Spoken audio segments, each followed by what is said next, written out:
আমাদেরকে ঘরে ঘরে মা বোন ছেলে মেয়ে নির্বিশেষে ট্রেনিং দিতে হবে, কারণ আমাদেরকে এদেরকে মোকাবেলা করতে হবে। আমি ক্ষুদিরাম দেখি নাই, আমি আজাদ দেখি নাই, আমি হাদিকে দেখেছি। হাদি ছিল একটি বিপ্লব। বিপ্লব আছে, সার্জিস আছে, আসিফ আছে, ব্যারিস্টার আরমান আছে, ব্যারিস্টার ফুয়াদ আছে, ব্যারিস্টার শাহরিয়ার আছে। এদের একজনের গায়ে যেন আঁচ না লাগে। আমি তোমাদেরকে বলবো, হাসনাত, সার্জি, তোমরা আমাদের ছোট ভাই। তোমরা মনে করবা যে ড্যাম কেয়ার, নো, বাংলাদেশের জন্য তোমাদেরকে লাগবে, তোমরা ড্যাম কেয়ার হতে পারবা না।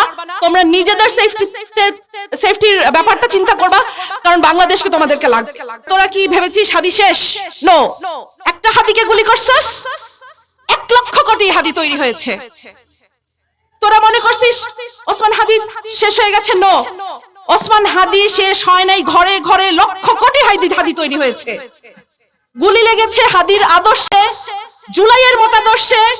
জুলাই শেষ হয় নাই। জুলাই সেদিন শেষ হবে যেদিন ভারতের আধিপত্যবাদ শেষ হবে আমাদের দেশের উপর থেকে, সেদিন জুলাই শেষ হবে। জুলাই শেষ হয়নি, জুলাই সেদিন পর্যন্ত শেষ হবে না। বাসায় বুড়া বাবা মা অবুঝ সন্তান রেখে আসছি, হাদিস শিখিয়ে দিয়ে গেছে। হাদিস শিখিয়ে দিয়ে গেছে যে আল্লাহর জিম্মায় সংসার বাচ্চা কাচ্চা ফেলে রেখে এসে রাজপথে কিভাবে বসে থাকতে হয়, রাজপথে কিভাবে ল্যাটকা মেরে বসে থাকতে হয়, হাদিস শিখিয়ে দিয়ে গেছে। হাদি আমাদেরকে স্ট্র্যাটেজি শিখিয়ে দিয়ে গেছে যে তোমরা কিভাবে রাজপথ দখল করবা, কিভাবে রাজপথ না ছাড়তে হয়, হাদি আমাদেরকে শিখিয়ে দিয়ে গেছে। ৭১-এর ১৬ই ডিসেম্বর আমরা বিজয় দিবস পালন করি। আজকে মনে হচ্ছে আমাদের বিজয় আসে নাই।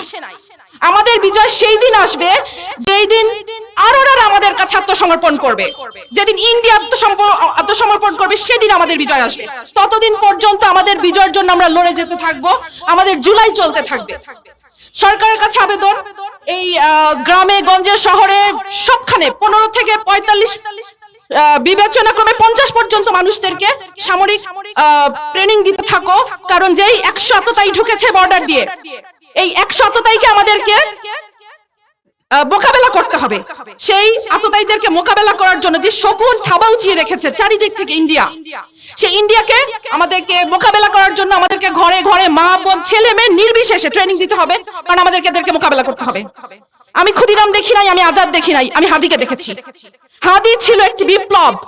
বিপ্লবী নেতা কাকে বলে আমরা হাদিকে দেখে শিখেছি।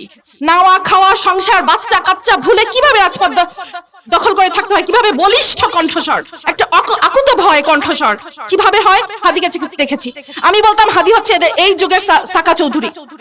কোন ভাষা মানে না, ল্যাঙ্গুয়েজ মানে না, যেভাবে খুশি সে ভাষণ দিত।